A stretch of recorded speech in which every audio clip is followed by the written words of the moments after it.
Hello, everyone. My name is Alyssa Alcaraz, and I'm going to be comparing the digestive systems of three phyla: Porifera, Cnidaria, and Annelida, or their more common names, sponges, hydras, and earthworms. So first, we'll talk about what a digestive system is. So in humans, we consume our food via our mouths, and then it travels down the pharynx through the esophagus and goes into the stomach, where enzymes break down the food. The product then travels through the small intestine and large intestine while the nutrition is absorbed throughout our bodies. And this is obviously just one type of digestive system, and although it has similarities to the phyla we will talk about, it's much more intricate than what we'll be looking at. So the phyla being examined today include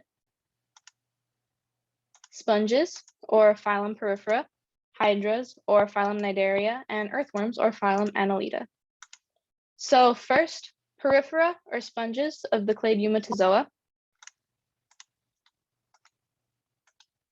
So sponges are filter feeders, meaning that their digestion takes place within the cells. From the article Sponge Digestive System Diversity and Evolution, as water flows through the porocytes and ostia, organisms called choanocytes help digest the food in many ways. Most digestion for sponges takes place in the spongicle, and the actual food particles within this space are moved around by the flagellum of the choanocytes until the food's ready to be phagocytosized and absorbed. This method of digestion is called filter feeding, since the sponge pulls out food particles from the surrounding water to feed. And since the sponge has one opening called the osculum, it lacks a complete digestive system. So here's a better view of the picture from the previous slide. Starting on the left, first we have porocytes, which are small pink structures on the epidermis of the sponge that allow for water flow into the sponge.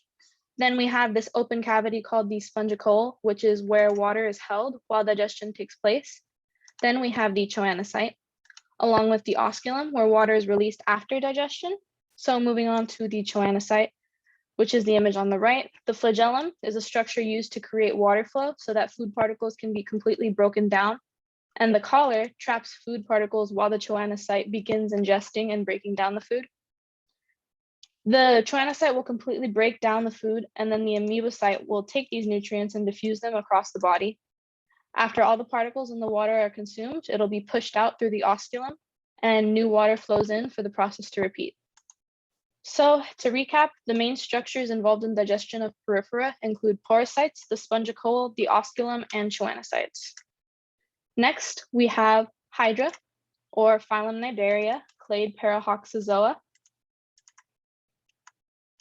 Hydras are predatory filter feeders, meaning they prey on living organisms that float through the water.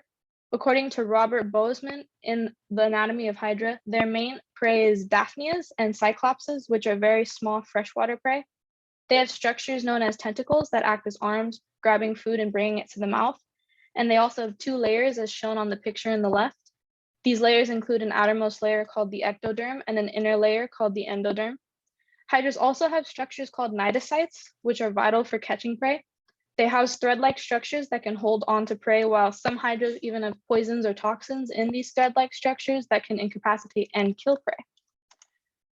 So to begin, we have tentacles that act as arms for the hydra, and the mouth anus, which leads into the body column where digestion takes place.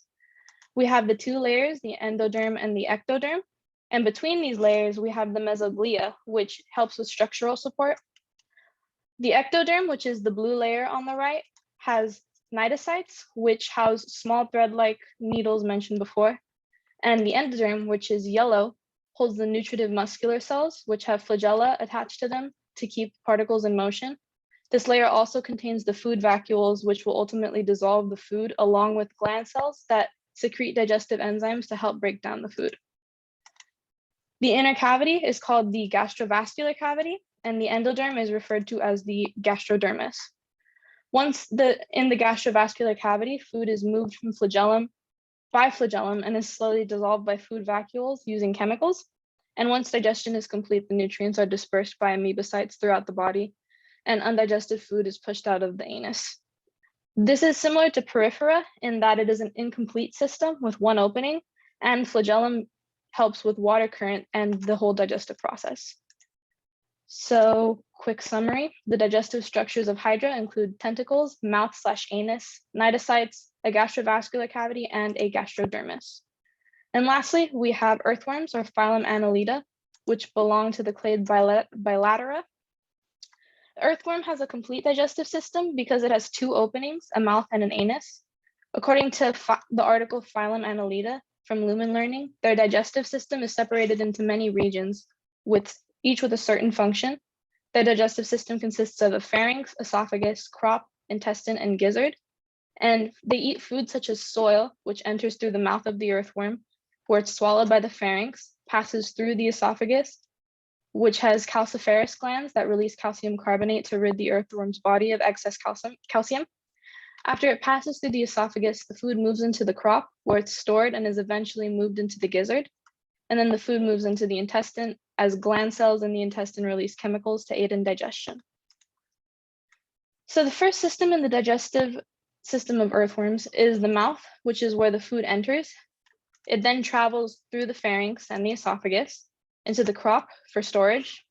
And then it moves into the gizzard, which is a structure containing many small rocks, mainly from the soil that the earthworms eat that help to grind up the food. And after it's pulverized, it travels to the intestine where it can be absorbed and distributed by blood vessels.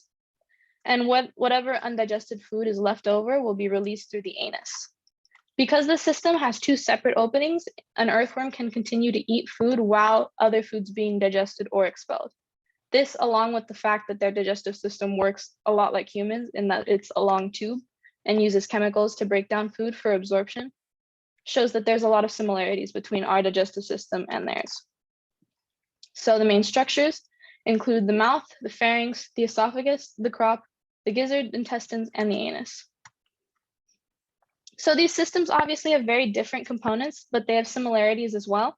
The sponge and hydra are both aquatic, so they have similarities in structure and system, including their use of flagella to circulate food particles. They both perform some type of phagocytosis as well when digesting their food, and they're both filter feeders with incomplete digestive systems. The earthworm differs the most in this group, but only because it's terrestrial, not aquatic, and it has complete and segmented digestive system with several different parts that serve different functions. However, they all use the same digestive liquid, chemical, or enzyme to further break down their food towards the end of each system.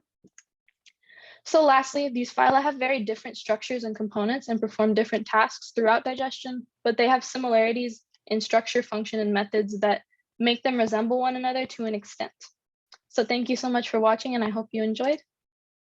Have a lovely day.